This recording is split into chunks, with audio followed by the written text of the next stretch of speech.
Hey, it's Tony Brueski, and this is our week in review over the weekend, taking a look back at some of the most compelling conversations and stories that we've covered for you of the last week. Brand new episodes back Monday morning, bright and early, 5 a.m. here on the podcast. This is the Hidden Killers podcast with Tony Brueski, featuring retired FBI Special Agent Jennifer Coffindaffer. Defense attorney Ann Taylor having some issues that the FBI visited one of their defense expert witnesses for the defense recently, Ms. Vargas, shortly after the genetic genealogy expert testified in court for Kohberger. It's just bizarre. Why was it the FBI that had to make the visit to her? Why would it not have been local law enforcement or something of that nature? Why the FBI going to talk to her? Is it a sign of the severity and the ginormousness of this case? Bill Thompson is the one who asked the FBI to go and try and make sense of why she was recanting her statements to begin with. Well, we've just kind of gone full circle, Tony, right? We have a clerk that was interviewed after the fact, and now there's some very egregious and disturbing allegations in the Murdaugh case. And now we have really other similar type allegations in this, and that is that someone did not or signed something that they didn't either read or believe in. They're changing their testimony and their story. This is sworn testimony that is very important in making judicial decisions about somebody's guilt or innocence. And so it just doesn't get really much heavier or more important than that. And the reason the FBI was called, I believe, is we know that there were 60 full-time agents assigned to this case. That's a lot, I can tell you. To be pulled off of, some of these agents might have up to 50 cases on their own, each of them. That's their casework that's now just being shelved. Other cases that are important, that need warrants, that need arrests, blah, blah. So they were at really, and I've said this from the beginning, even though obviously Chief Fry was the head of the whole case due to venue and so on. But if you look at really who did the lion's share of that work, it was the FBI. Yeah. It was their analysts. It was their investigators. So they know firsthand what was said. They know so much about the case. You know, the Moscow Police Department is small, and they have only so many investigators. So I think that's the biggest reason why they asked for the Bureau to go back out and conduct these additional interviews.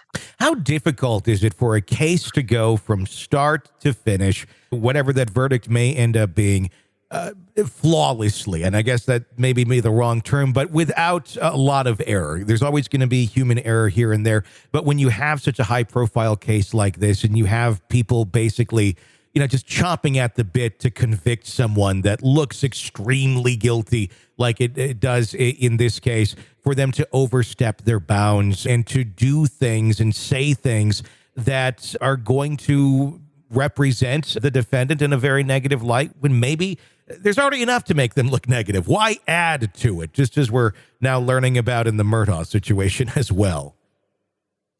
Well, I don't think it's really a matter of adding to it. I think the positive thing about having a case that's really in the limelight, like we see in both of these cases that are being watched by the media, that are being watched so closely by everyone in these agencies, because they don't want a flaw, is you have a greater respect for detail and really looking at every word that's written, every document that's filed with a fine-tooth comb. And that's kind of a positive. Ms. Vargas does not want to be on record not saying something she believes. Yeah. And whether she made a mistake, people do, they sign contracts without reading every word. Sure. Whether that was the case, even though that shouldn't have ever been done, but was it done? She wants to go back and make sure it's clear what her professional opinion is. And if she didn't tell the truth, the prosecution wants that documented. Now, how would that actually affect the case? Because this is obviously, these are the motions. There's no jurors involved yet. If it turns out that Ms. Vargas' testimony is something that she does want to recant officially, or that it was inaccurate, wouldn't that just be struck from the record? Does it really play a role in the actual trial and determination of guilt or innocence of Kohberger? Well, it doesn't, but remember, she was called as an expert, so she could be used in the future in the trial to provide expert testimony regarding the genetic genealogy and the DNA. So when you look at it from that standpoint, it's very important for the judge and the court and all players to understand her position, because she could be called to testify again at trial. So it is important to have the record set straight. But in terms of overturning anything or really changing the decisions of the judge, not necessarily. But let's look at this question. My question would be, why? Why didn't she read it? Or did she read it and really thought she signed something that said X when it ended up saying Z? I want to know all those details. If this is a true expert witness, she knows better than to sign anything that she hasn't fully read or that she herself wrote. Yeah. So I want to know why all of this really happened. Yeah. Was it remiss on her part, or is it deeper than that? One more on Kohberger. Who do you think is having the issue with his fly more? Himself, because people are focusing on his crotch and he's just that insecure kind of guy? Or do you think it's Ann Taylor going, hey, here's an opportunity to raise another issue about cameras? Ann Taylor, I truly believe Ann Taylor is going to grasp at any possible straw to keep cameras out. She's going to be looking at everything. I mean, just the fact that she spent tens of thousands, I would say, based on what I know experts charge and how much time those charts and documents take to make, and on trying to keep them out in the first place. Yeah.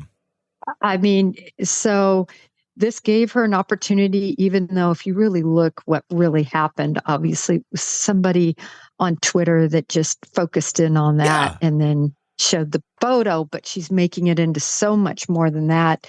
But I would not be surprised at all, Tony, if cameras aren't allowed. You're locked into the Hidden Killers podcast. Want more? Start binging on all of our true crime podcasts right now through Apple Podcasts and get an ad-free experience when you sign up to be a True Crime Today Premium Plus member exclusively on Apple Podcasts. More of the Hidden Killers podcast dropping soon. Press subscribe now.